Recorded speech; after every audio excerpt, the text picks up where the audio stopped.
انا عايزك تركز في الفيديو ده على تحركات امام عاشور. بصوا هنا استلم ازاي واتحرك. لعيبه الترجي بتحاول تضايقه في كل كوره. بصوا الكوره دي هيستلم ازاي تحت ضغط.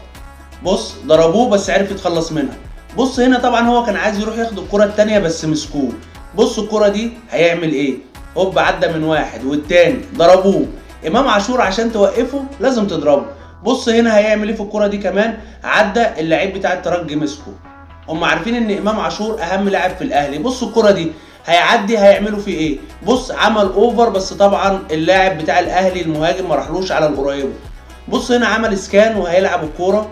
بص شوف بقى. بص الاستلام بتاع امام هيستلمها ازاي. استلم الكوره وهيحاول يعدي طبعا وكانت من وضعيه صعبه بس لاعب الترجي عمل تاكلينج وطلعها. بص هنا امام عدى من الاولاني والتاني وتخلص من الكوره وضربوه برضه. بص الكوره دي كمان امام عدى هوب لعبها ما كملتش. بص امام هنا بيلعبها ازاي. لعيب يا جماعه ما شاء الله متكامل. بص امام هيعمل ايه تاني. بص السلام تحت ضغط.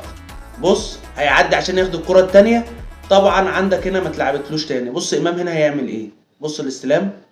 بص هيبص يلعبها ازاي. ما شاء الله عليك يا ابني. انا شايف ان امام، لا امام مختلف عن اي لاعب في الاهلي.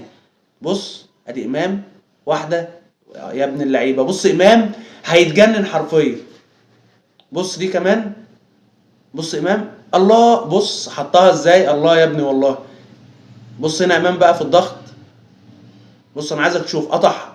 لاعب عنده روح وحميه. اتمنى ان لعيبه الاهلي يبقى عندها نفس الروح اللي عند امام وتريزيجيه بصراحه.